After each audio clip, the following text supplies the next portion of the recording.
안녕하세요. 볼리티비 성욱입니다. 토트넘이 브라이튼과의 홈경기에서 충격적인 패배를 당했습니다. 경기 내용 자체가 전반전에 유효슈팅 하나 없던 졸전이었고요. 에스턴 빌라전과 다르게 후반에도 경기력이 나아지지 않았던 그야말로 완패를 한 그런 경기였는데요. 전체적으로 선수들의 폼이 많이 떨어져 있었는데 콘테 감독이 코로나로 선수 훈련을 직접 지도하지 않았던 게 영향이 있었나 싶을 만큼 좀 이상하게도 모두가 고루부진했던, 일주일을 충분히 쉬었다는 걸 감안하면 여러 가지 생각이 들게 하는 경기였습니다. 아무래도 가장 큰 것은 같은 선수 구성 또 예상 가능한 전략을 고수하다 보니까 상대팀이 맞춤 대응책을 들고 나오는 것에 고전을 하는 그런 느낌이 들었는데, 특히 이제 거칠게 압박을 걸어오는 팀을 상대로 이런 모습이 반복될 수 있다는 우려를 갖기 충분한 그런 두 경기, 에스턴 빌라전 그리고 이번 브라이튼전이었습니다. 현지 매체 평점 살펴보겠습니다. 자, 먼저 4개 매체죠. 스카이 스포츠, 이브닝 스탠다드, 풋볼 런던, 구영민, 이렇게 4개 매체 평점인데 전체적으로 평점이 굉장히 낮습니다. 평균 점수가 6점이 넘는 선수가 전혀 없습니다. 가장 높은 점수가 호이비에르하고 요리슨하고 로메로인데 5.75점이고, 가장 평을 좀 낮게 받은 선수는 평점 4.0, 평균 점수 4.0인 쿨루셉스키입니다. 그리고 해리케인 역시 쿨루셉스키 다음으로 낮은 점수 4점대 평균 점수를 받았고요. 뭐 벤치 멤버들은 뭐 논외로 하더라도 전체적으로 모든 선수들이 고루부진했다, 이렇게 보시면 될 것 같습니다. 자, 그럼 매체별로 어떻게 평가를 내렸는지 살펴보겠습니다. 먼저 구영민인데요. 자, 구영민은 손흥민 선수에게 5점을 줬습니다. 토트넘 3톱 중에서 가장 활발했다. 그나마 활발했다. 아주 위협적인 장면을 만들어내지는 못했지만 그나마 골을 넣을 수 있는 선수처럼 보였다. 뭐 결국 골을 못 넣긴 했습니다만 뭐 맞는 얘기긴 하죠. 자, 해리케인한테는 3점을 줬는데요. 콘테 감독 지시대로 지시를 직접 한 것인지는 이 평점을 매기는 순간에는 공식적으로 확인된 건 아닌데 아마 구영민 감독 기자가 이렇게 예상을 한 것 같습니다. 추측을 한 것 같습니다. 콘테 감독 지시대로 최전방에 머물렀지만 효과가 없었다. 이게 맞죠?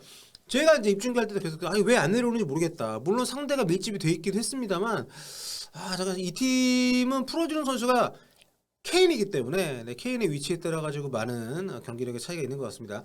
그리고 필드 플레이어 가운데 볼 터치가 가장 적었다. 이 많은 얘기죠. 거의 손흥민 선수도 이날 볼 터치가 많지 않았습니다만 손흥민 선수보다도 훨씬 케인에게 볼 연결이 안 됐습니다. 자, 그리고 대한 쿨루셉스키, 이날 3톱이 대체로 부진하긴 했지만 쿨루셉스키가 그 중에서도 가장 부진했는데 평점 2점을 받았습니다. 전반전 쿠쿠렐라, 그러니까 이날 쿨루셉스키를 전담방어를 했었던 브라이튼의 왼쪽, 3백의 왼쪽을 봤던 쿠쿠렐라한테 굉장히 고전했는데 전반전 쿠쿠렐라한테 팔꿈치를 휘두르고도 퇴장을 당하지 않은 것은 운이 좋았다.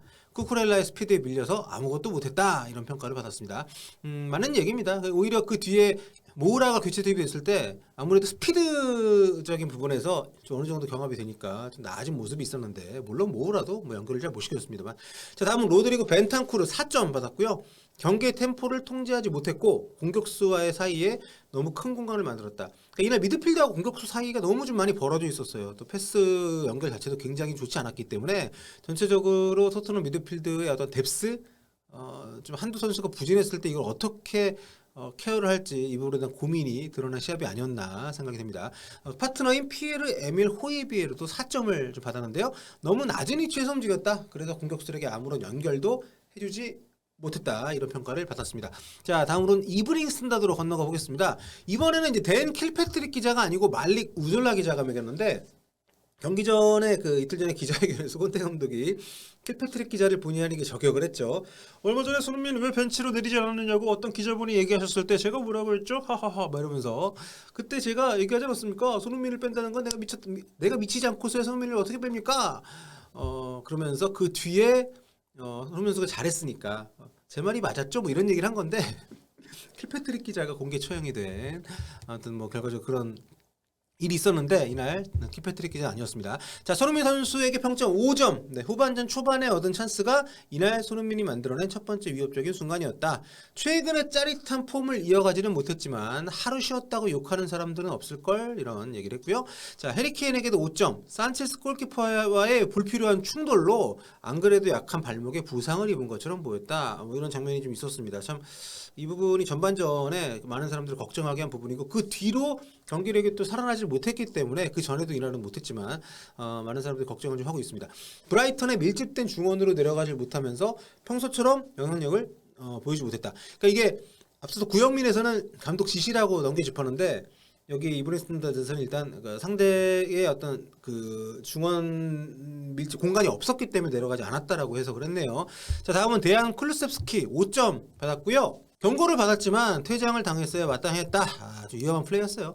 쿠쿠렐라에게 막혀서 힘든 경기를 했고 60분이 조금 지나서 교체가 됐다. 스티브 베르벤 5점. 교체 투입이 되자마자 동점을 만들 수 있는 아주 좋은 기회가 있었는데 날려버렸다고 혹평을 받았는데 뭐 베르벤은 좀 이해를 해줘야죠. 이렇게 짧은 시간 이날도 손흥민 선수 대신에 88분에 투입이 됐는데 그렇게 들어가가지고 참 활약한다는 게 쉽지 않은데 아무튼 고생이 많습니다. 베르벤도. 다음 풋볼 런던입니다. 손흥민 선수에게 평점 5점을 줬습니다. 전반전에는 별다른 활약이 없었지만 후반전 초반에는 수비 맞고 무산된 발리 슈팅을 때렸다. 네. 자, 다음은 세리우 레겔론입니다. 4점 받았고요. 왼쪽 측면에서 거의 아무것도 보여주지 못했다. 콘테 감독은 다음 경기에 세스뇽을 선발 기용하고 싶어졌을지 모른다.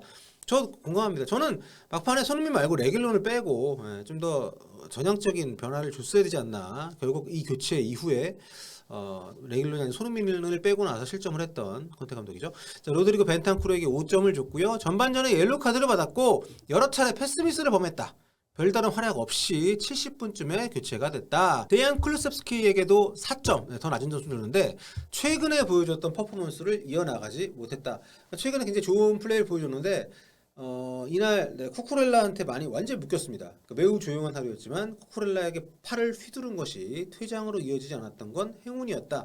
확실히 스피드가 좀 강점은 아니잖아요, 클루셉스키가.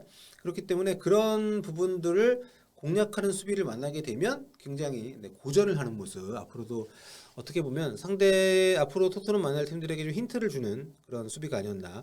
자, 마지막으로 다이어 평점 5점. 다이어가 사실 결정적으로 너무 쉽게 마지막에 제쳐졌잖아요. 여기도 보면 이제 실점 장면에서 트로사르에게 너무 쉽게 제쳐진 것을 비롯해서 토트넘 박스 안팎에서 느릿느릿했다, 이런 평가를 내렸는데 사실 그동안 꾸준히 괜찮은 모습 보여줬지만 이렇게 결정적인 상황에서 한번 쉽게 벗겨지는 모습 보여주는 건 치명적이죠. 다이어 입장에서 억울할 수 있지만 이 장면에서만 잘 좀 방어를 대응을 했었어도 토트넘이 그래 승점 1점을 가져갈 수는 있었기 때문에 뭐 이런 비판에 대해서는 본인도 좀 감당을 해야 될 것 같습니다. 자, 아무튼 뭐 여러 가지로 토트넘 입장에서는 한 경기 패배 이상의 좀 많은 생각을 갖게 하는, 제가 조금 전에 보니까 콘테 감독이 이제 다음 경기 브랜트포드전 준비를 위해서 리스타트를 해야 된다 이런 얘기를 했던데 좀 여러 가지 면에서 토트넘에게는 아주 뼈아픈 그런 패배로 기록이 될 것 같습니다. 전체적으로 토트넘 선수들이 혹평을 받았다는 소식. 그나마 손흥민 선수는 그 중에서 세리톱 중에서 그래도 체면치를 하지 않았나 이런 생각을 해보고요. 손흥민 선수를 뺀 뒤로 또 졌다는 점에서 좀 찝찝하긴 한데 다음 경기 또 좋은 모습 기대해 보도록 하겠습니다. 여기까지 할게요. 볼빠.